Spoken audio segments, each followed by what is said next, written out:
We're back again. Avin, you and I are here to talk about Activision Blizzard. I sent you some articles last night, and the reason I wanted to do that was because Bobby Kotick, the CEO of Activision Blizzard, did a massive article. I don't want to get it wrong. I just opened it up. I read it. He just did. It opened it. Oh, it opened into my news app. Sorry. He just did a big article in Variety. And there was, and you know, it tries to make him seem incredibly sympathetic, I guess. And it even mentions towards the end of the article that his parents were teachers, or at least his mother was a teacher. So he's not anti-union. So I was like, oh, that's interesting. But there's some stuff in the article I want to read. Have you at all been keeping up with what's been going on with Activision Blizzard? Or is it just what I've been telling you has been going Mostly on? what you've been telling me. I've seen a couple of headlines come across just because, you know, Microsoft's in the process of looking to buy them. And I think they cleared a hurdle in the EU recently. Well, yeah, they cleared a hurdle in the EU, and what I know, the only thing that was holding them up was a UK regulatory board, and initially the UK, I think their initials were CMA, and they said no. And then the word on the street was it's very hard to appeal to the CMA. But Microsoft has basically made an agreement with a European regulatory board, with a China regulatory, like all these other boards, so then it makes the CMA look strange that it's cleared all these hurdles, but not with the CMA. And so they're going to meet back again with the CMA, I think in the next couple of months. And so hopefully it'll, well, I mean, it may go through. I don't know. I'm kind of ambivalent if it goes through or not. There's been a lot of talk online about consolidation and stuff like that of, you know. Yeah, is it a good thing or not? Yeah. I mean, as a gamer for value, it is. But yeah, I thought about this a lot because Bobby, I think through you and I talked about the investigation. I wrote it down. It was the episode a long time ago was episode 133. So it was almost 100 episodes. It's been that long.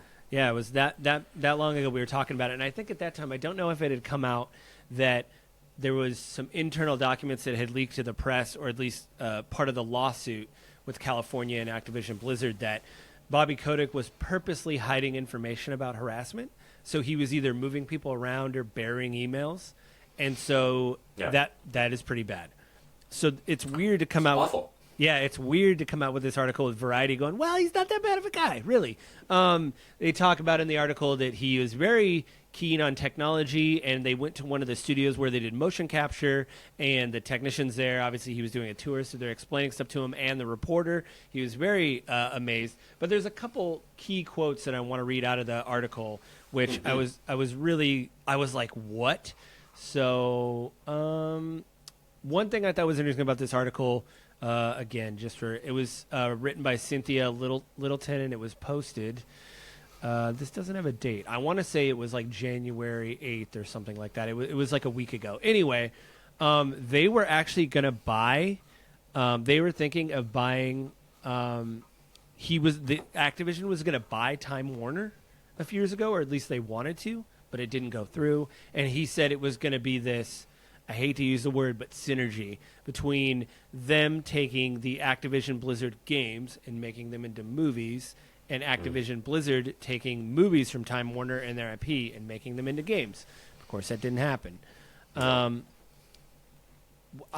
better crazy. or worse. I mean, after the World of Warcraft movie, probably maybe better for the world.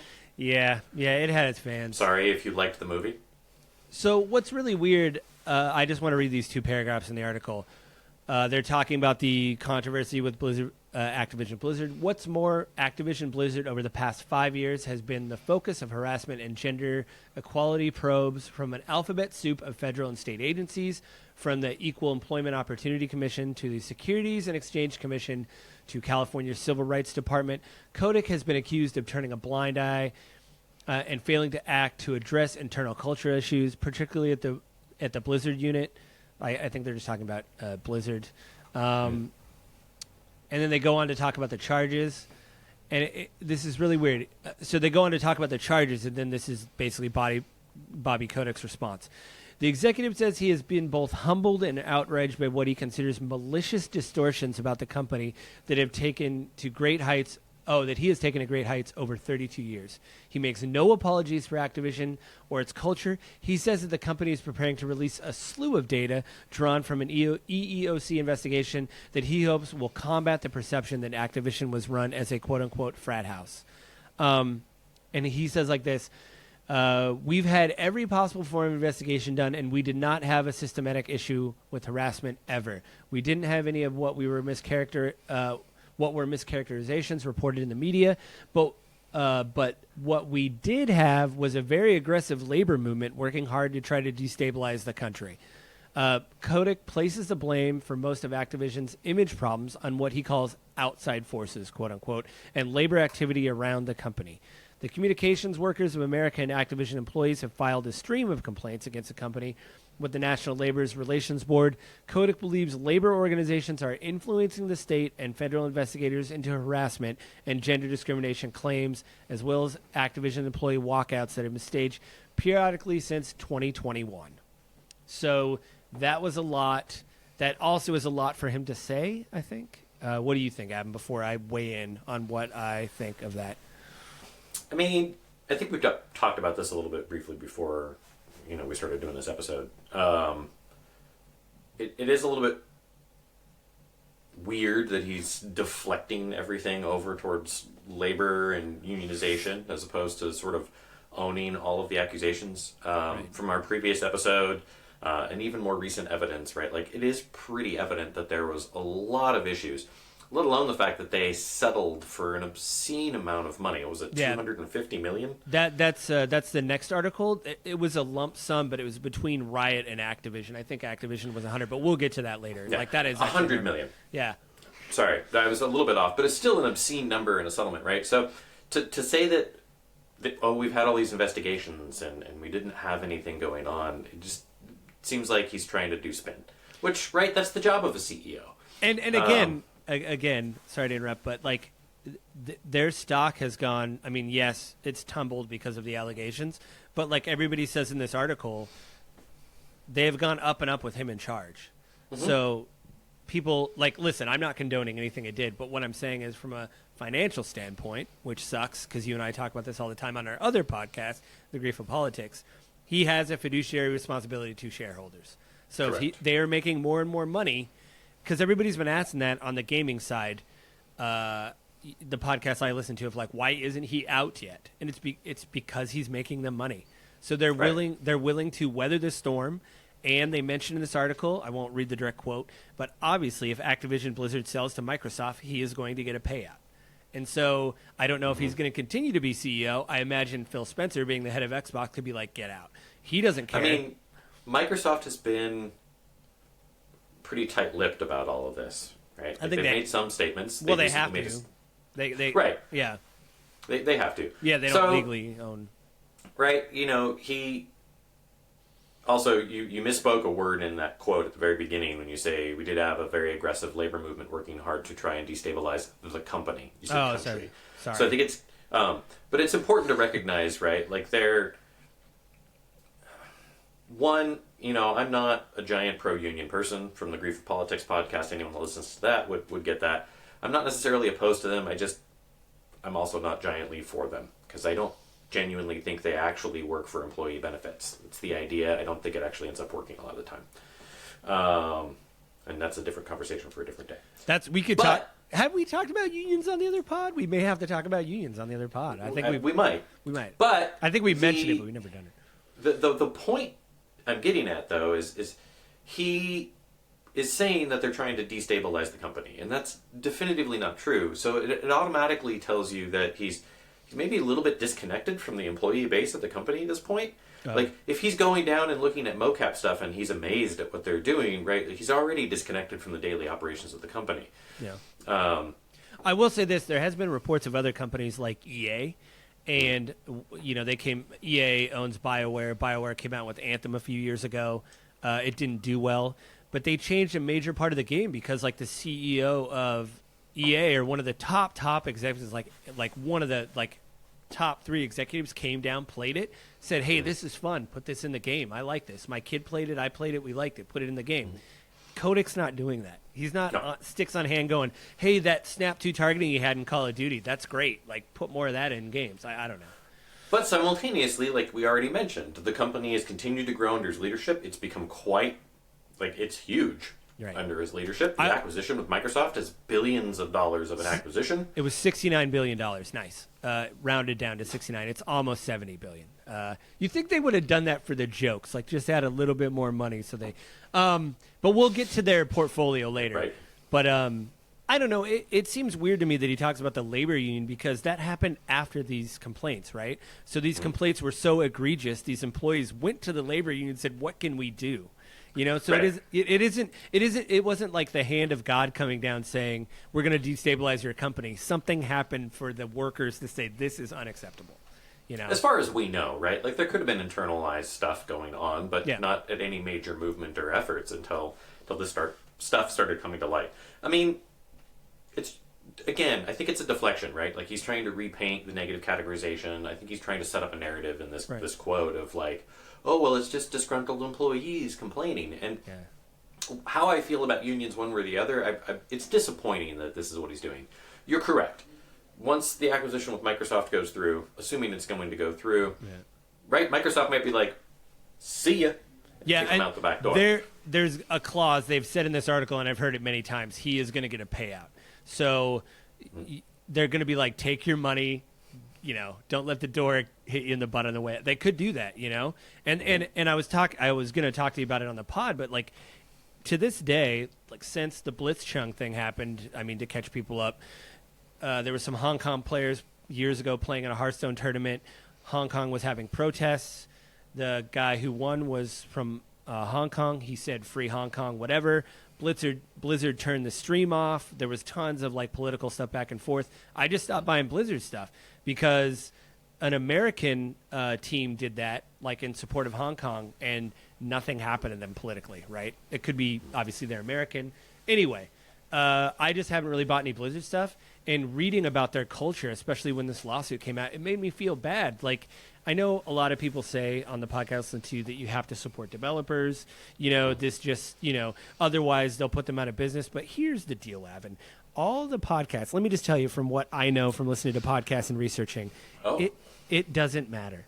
Because if a company doesn't do well, if it does well, they could decide at any moment to downsize a team or absorb a team or move a team. The, you know, people... So, like, it doesn't matter if I buy Diablo. In fact, Diablo 4 just came out a week ago, and it's like their fastest selling game. And yeah, it looks fun, but they could, at a whim, say, yeah, you guys did great. Just go back to World of Warcraft or whatever. Like, that team, I mean, what kind of control do they have? So by me buying Diablo, it doesn't send a message to, like, I support the workers. It just means that Bobby Kotick and his shareholders are going to look at that and go, hey, it's the fastest selling game of all time. Here's your dividend payment because you did so good pushing Diablo 4 out the door, you know, and shepherding the team, you know, no matter how right or how wrong that is. So my thing was like, hey, I just don't want to participate in this until the moment they say Kotick's fired, I'm probably going to go on a Blizzard shopping spree and buy a bunch of their games, you know, like... I mean, it wasn't... I don't know, getting rid of Kotick doesn't necessarily fix the issue that you're upset with the politics in China. So, but what it does is... Yeah, I mean... That told, it still would change, I would imagine. I want to see what kind of changes are going to happen once the handover, if it takes place to say. So, like, you know, I had a coworker who's like, hey, I'm playing Diablo 4 if you want to play. I'm like, one, I am playing some big games for review on the pod that's going to take up most of my time. I'm still playing Tears of the Kingdom, the Zelda game. And so I can't add another game into the mix. What? But I know, there's always it's almost more. like you have a job. Yeah, I know, I have a day job.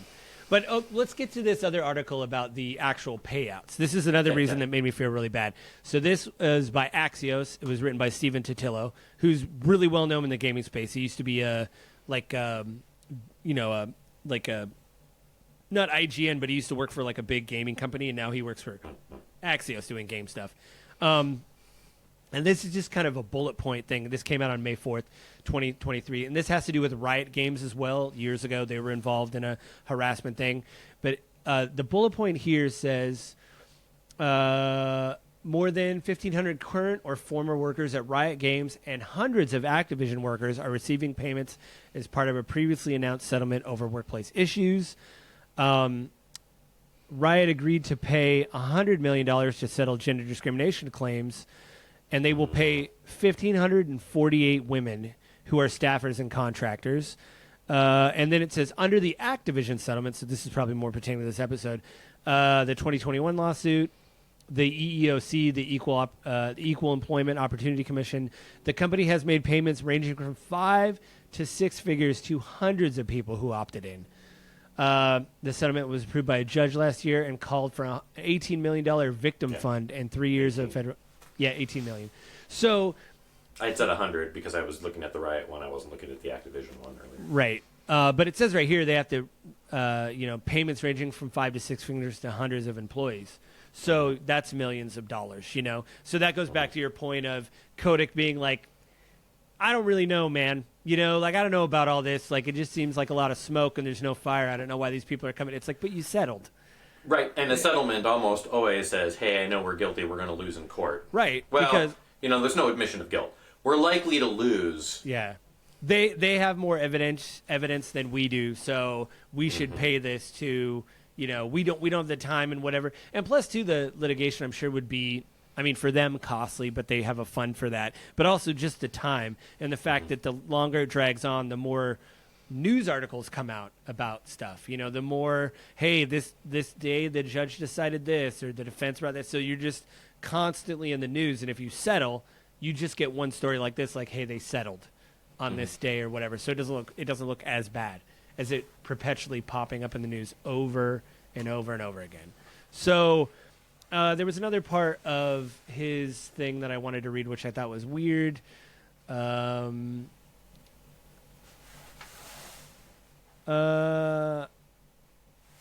wouldn't be sitting here talking to you if any of what you read in the inflammatory narrative was truthful. Right. Although he has become synonymous with Activision, he's quick to point out that he doesn't have control of the company voting rights. He only owns less than 5% of shares. No board of directors in a non-controlled company is going to allow the CEO of an enterprise to say running the enterprise if those things were truthful. I don't know who said that, but he said of Activision's bad press spree. And then when they reached out to Wall Street Journal, who broke the story, they said, we stand by a fair and accurate reporting of Activision. Then they talked about him investigating, or investing originally in Activision when the stock was, and then really, like I talked about earlier, him bringing the company up and making it what it is today, So, again, as many gaming people will point out, why isn't he gone? It's because he's making everybody money, And they're like, okay, well, this is terrible, but we'll weather this storm. And I know in the middle of this, they do compensation packages, and one of those came back up. And so in the middle of this, people were like, he's probably going to get a compensation package, even though the stock tanked and whatever. But I think at that time they had shipped a Call of Duty, so that was doing really well. So they're like, well, it's not that good, but it's better than nothing. So, yeah, they gave him that. He keeps raising the value of the stock. The board is happy. Shareholders are happy. It's what happens in business, and unfortunately, if the consumers don't hold the company accountable for its behavior, it's going to keep happening. If it got egregious, he's right. If it got egregious, the board would, but the board's going to listen to their executives, right? How it all works is the board sits down with the executives and says, "Hey, what's really going on? We're seeing all this stuff in the news. We're not happy about it." Yeah. And if the executives say, oh, none of it's true, and here's all the evidence, and they paint their picture, right? They sell the board on their version of the story, then no, the board's not going to get rid of them. So yeah, it's a mischaracterization, and then obviously, even in this, he's talented at the spin. Yeah. Yeah, and then, that's one of the reasons you're a spokesman, right? And I've heard a little bit on development side, most companies have day one patches now for games. And before that, follow me. It's a long road. So before that patch comes out, they'll look at a spreadsheet of bugs. Like, these are known bugs. And someone has to look over that spreadsheet high up and say, this is okay, we'll ship it and we'll do a day one patch. Or, okay, we got to delay it. right? I think in a weird way, in a business thing, that is what's happening with Kotick. They're looking at a spreadsheet going, okay, we have these allegations, but we settled this suit. This one's coming up. We have some walkouts, but guess what? Diablo 4 just shipped, and it's our biggest game, the fastest-selling Diablo to date. So in the long term of things, we're going with Kotick. We're shipping it, basically. We know we can fix these things. The Activision Blizzard or the acquisition by Microsoft looks like it's going well. We ran into some roadblocks. We've overcome those roadblocks. We're still good, And Kotick. I mean, flip side of it, the board might be just going, look, we don't want to shake things up while we're in the middle of an acquisition. We don't want to mix up leadership at this point in time. We're just going to stick with him and then let Microsoft boot him. It's not our problem anymore. Yeah, because we'll take our payout and be done. Yeah, that could be true too. Of like, hey, what is that other person going to do? Nothing. We ride with Kotick. This goes through. He gets his money. He's out. It doesn't matter. Because they could already have things in the background. Like, I'm sure it's almost like a presidential campaign where the people at Microsoft have a packet of information of like, okay, if this happens day one, then this happens. If day two, if day one, if X happens, then this. Like they're running scenarios right now. Like they already have things. They already have things in line. Like, what if we keep Kotick? We keep Kotick, then we have to do X, Y, and Z, and these people have to be removed, and he has to be moved into this position. What if we get rid of him? Well, this is going to happen, And so it's all these machinations. The one thing I wanted to bring up towards the end of this pod is their actual stable of games. Now, this has been a massive not contention, but, I, as a gamer, like new, exciting experiences, and Blizzard is a big company, and so what people have brought up is the fact that I went to their website and I looked at their whole stable of games, right? Mm-hmm. So they're Activision Blizzard. So Activision is Call of Duty. I'll do it by whatever here really quick. So Activision is Call of Duty, Crash Bandicoot, which is kind of had a resurgence in the past. They came out with a new kart game and they came out with a new 4 in the series. Spyro they remastered. They published Sekiro, which was from Software. It's the same people that did Dark Souls and stuff like that. And they did Tony Hawk, but guess what? They're not doing any more Tony Hawk, even though that's a long-running franchise. They absorbed that team and put them on Call of Duty maps, so a lot of people are sad about that. So you have 4 franchises here. Blizzard, you have Diablo, obviously, World of Warcraft, Overwatch, and StarCraft. So that's 4 big franchises. And then with King, you have a bunch of mobile games. I'm not going to read them. Candy Crush is the biggest one that people know about. So a lot of people point to the fact that maybe, just maybe, Activision Blizzard is kind of running on fumes. You don't see these teams. What they're doing is they're buttressing, like I said, the people that did Tony Hawk moved on to do Call of Duty, and they're not really, they have so much money. They could be like, hey, you guys that have been working on World of Warcraft for X amount of years, do you want to break off and do like a little pet project? Is there something you guys want to work on? Maybe we can spin that up and do a new thing.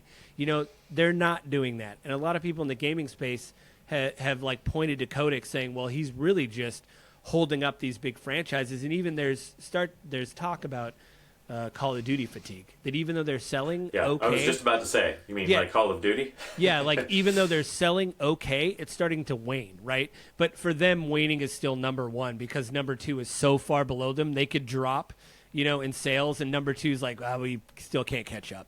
So I think that's a reason why people have to point to maybe Kotick, even though he's making money, he is now. And if this sale wasn't going through, they probably would make a change in the space of, hey, we need to be more inventive. Look at all these other developers that are trying new things, not even indie developers. Like Overwatch was, a team that broke off in Blizzard, had an MMO idea called Titan, said this isn't really working, let's break this off, and they came up with Overwatch. And that's a massive new arm of their business now. They just released a sequel that's free to play. It's got like mixed results, but I mean, still, it's something new that they tried. Even Nintendo has their stable of games. They have a paint shooter where you play a squid that shoots ink at each other. So it is a child-friendly.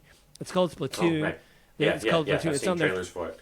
Yeah, and even then, it's like Nintendo made a shooter. It's like, yeah, they did. It's a colorful shooter you could play with your family. Nobody's dying. They're just exploding into ink. And so people are like pointing at that kind of. I think they're getting painted with ink. Yeah, you have to paint the map and stuff. But it's the idea that like Blizzard does not, or Activision does not do that. They're like, okay, we have Call of Duty, we have Warcraft, and we have now Diablo, stuff like that. It's like, to me, it's kind Makes you wonder why Microsoft is buying it, though, right? Like they do their due diligence. They've got to be looking at the background. Is it that they just want to own the IP? Is it they want to take in the revenue off of what's existing, right? Like millions of people still play World of Warcraft. It's they had Classic 15-year-old game. Yeah, Classic is big. You know, when did it come out? 2000. Like 2008, 8, 9. Well, 3. I thought it was 3 and 4. 2003 and 4. I'll look it up. Man, was it really that much further back? Yeah, because they did like a beta. I remember my friend playing it. World. Whoops. I mean, World. I'm gonna say. When I started playing it, it was like 2 weeks after official release. Yeah. And that might have been. Gosh. Oh, here we go. Maybe 2003 or 4. Maybe. Yeah. Maybe. I'm just trying to get to the wiki page because it's going to be like, hey, do you... it's going to be like, do you want our stock information? No, I don't want your stock information. The point being, though, right, like they've still got millions of people playing that, and it still brings in a ton of revenue. So it's still beneficial to Microsoft on that regard. It was released. It was released in America, according to Wikipedia, on November 23rd, 2004. So it's almost a 20-year game. It's almost been out. We're at 19 years. Yeah, 19 coming up 19 years this year, right? So it's old enough to vote. Yeah, it is. And it still has millions of players actively paying monthly, playing the game. Classic came in and like exploded. You know what people? Right. I did Classic for a bit. Well, it brought up a bunch of people back, right? Like people like me that played it from the original. That they kind of got fatigue of all the expansions, but then they were like, "Hey, yeah, I'll go back. It's been remastered. It looked good. Relive that time." Yeah, you can't go back. I tried. I did for a good month, and I just had this feeling I was playing the Horde, and I was being a druid because I'm boring, and I was up there training something, and I just had this sense of dread. Like, I've done this. Yeah, I was like, I just had this feeling. I was like, I've done this before. You know, like I've done. And so, and that was around the time the Blitzchung thing happened. So not only was I feeling fatigued, but I was like, okay, well, this other thing happened and I don't like it. So it's an easy thing for me to walk away. Because I'm, you know, it's that thing of like, what's down that road. You know, I've done that where I've stayed up till 2 a.m. trying to level up my druid or whatever. And I'm just like, I can't do it again. So, yeah, I mean, I don't know. I think it's the Kotick thing. I mean, again, he's making money, but I hope there will be some changes when Microsoft comes in because it's not only the toxicity. I mean, obviously, I want that to go away, and I want people to want to be happy to work at Blizzard again. But I do want somebody to come into Blizzard and go, "Hey, guys, you guys have to have some wacky ideas. Let's, we have some time and money. Show me what you got? Leadership changes typically come with. You change the executive, the CEO, the chief executive, right? And the new one's going to come in and they're going to shake things up. They're going to make it their own company, right? So where I work, we've got a new CEO. She's been there for about 6 months now, and she's announcing all kinds of new changes. Part of that, half of our executives are going to be changed out. Several of them are retiring. Well, actually, I think 3 of them are retiring. And then one of them's going to move on to the next opportunity, and that's kind of how her career has been. She comes in, shakes things up, and then she goes. With that is going to come a whole slew of changes in sort of company direction and strategy, and that's what happens. At a former company I worked at, they were bought out by a private equity firm. That private equity firm planted in their own CEO. That person brought in their own executives. Some other executives left, shook things up, changed the direction of the company, and that's just naturally what happens. So the likelihood is Microsoft will buy. Oh, we lost Avin for a second. His timer on his camera, he's going to reset it here. Hey! I'm back! No, so that'll happen with Microsoft too, right? Like, they know that. They're going to probably take out some executives, put their own executives in. They're going to want some more creative people in the company. But they want the IP, so will we see anything creative from Call of Duty? Will we see something new and creative from World of Warcraft or StarCraft? Since I'm a big nerd and I listen to all these kind of podcasts, the word on the street is that Phil Spencer specifically gave an interview somewhere where somebody high up said Call of Duty is not going to be an annual franchise like it is now. So I think number one, what a great thing for the developers, because that I know of right now, there's 3 development teams working on a Call of Duty to get one out per year. They ran into a problem a few years ago, and one of the teams had to come help the other team or take over. It was bad, right? That's bad, especially if you have 3 development teams. I think, one, that would be great for the series, You know, for people to be like, oh, because I know people that play Call of Duty like religiously, and the word from them is this part is great, but like the multiplayer that I play most of, there's not enough big changes, or they change stuff so much. Like, so would the non-annual franchise allow them to experiment more, or maybe do like a seasonal thing of like, hey, we're just going to put this in for a couple months, see if people like it. You know, they have Warzone now, which is their free-to-play version of the Battle Royale, you know? Yeah. And I was just about to say their own variation of PUBG or Fortnite. Fortnite, yeah. By the way, I play Fortnite every once in a while. What a crazy game that you can easily spend money and time. The idea that they do seasons of anime and you will have. I shot Goku in the back while I was a Han Solo skin. He was Goku. I shot Goku in the back, and somebody from My Hero Academia was punching someone in the back. Like, it's insane, that game. Anyway, that's an aside. Joe, you're a terrible, terrible person. Why would you shoot Goku in the back? Oh, he had his back to me, and it was a battle royale, and he was there was two of us, and he was the second, and I won. He was probably very mad. No. But I do want Activision to experiment more. You know, I want to see that game where you're like, what in the world is this? Apparently, there's been talk, and Blizzard's trying to hire for it. They're going to come out with a survival game, like a survival, almost like I'm trying to think, like Minecraft, but like obviously with their art style and stuff like that. And they literally have a tile somewhere where their team was like, hey, we're hiring. This is what we want to do. And it was a famous thing where they sent, you know, the art asset and the thing of like, we're hiring for this. And someone responded, a news person was like, I've been working on this story for a while, and they just tweeted it out.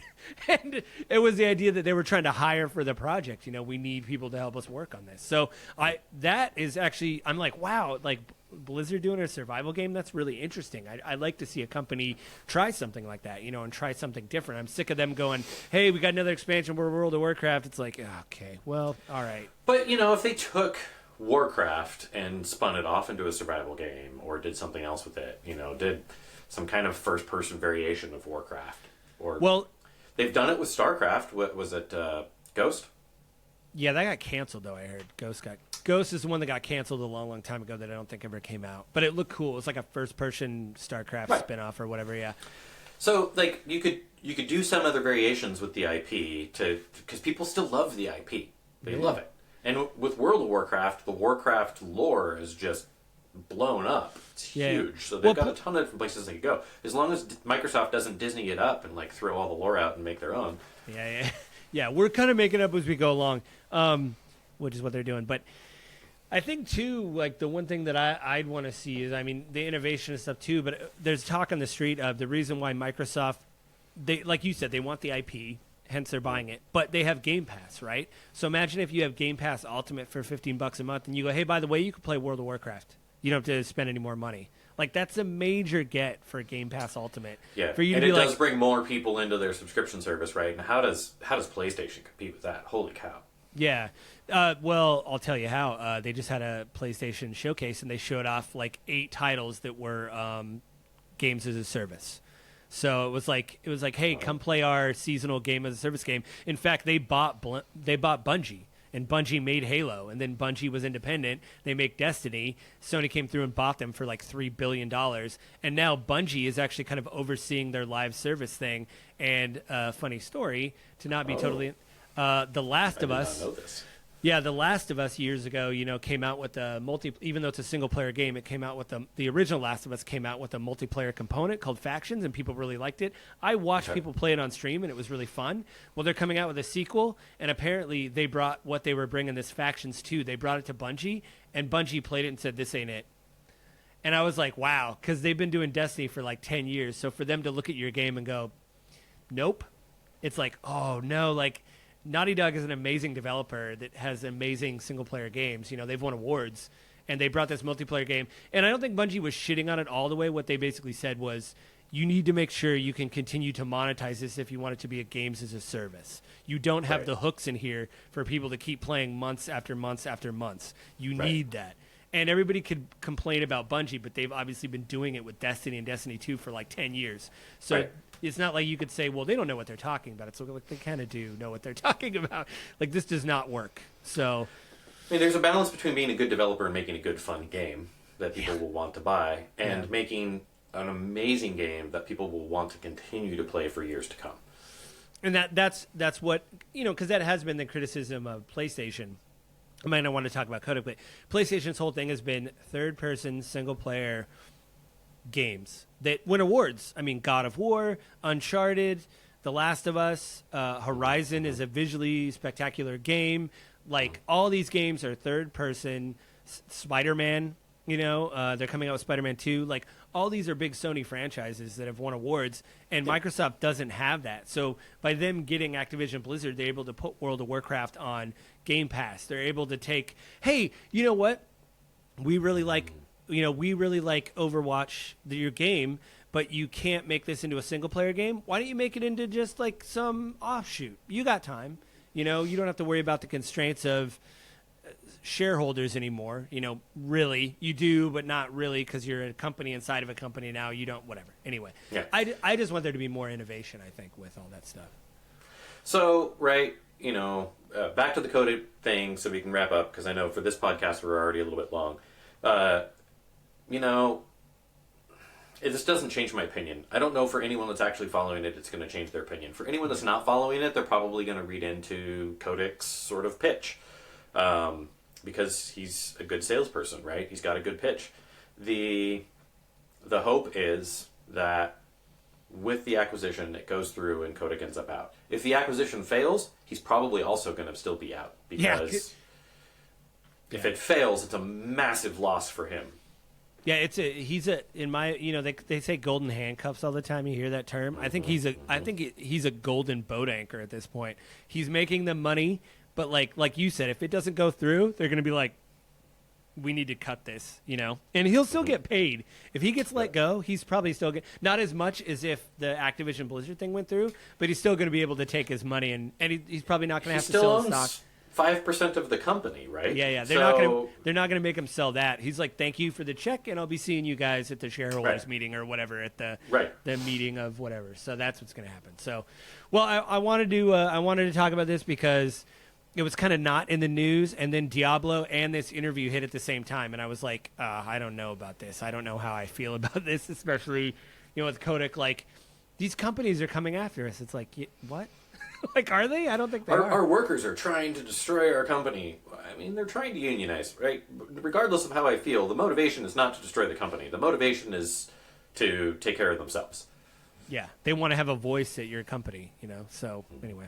Well, Avin, thank you for joining me for this incredibly weird episode of Gaming with Grief. Yeah. I did want to talk about this, but I'm also playing some 40-hour games for review, so I needed time to play that as well as give a proper review of it. But I did want to talk about this because, like I said, it hit with the Diablo and all this, and we've talked about it before, like I said, episode 133. So is there anything you want to plug before we leave, like we do with the Grief of Politics? I mean, as always, of course, we would also plug the other podcast. In this case, as you mentioned, The Grief of Politics. So, check that out, where we kind of dig into politics the same way we just did here. Actually, a very similar format on The Grief of Politics to how today's episode was. Yeah. Also, check me out, youragentguide.com, Your Agent Guide on YouTube. I give advice, tips on buying and selling homes. I haven't been active on there recently, but the old content is still very relevant.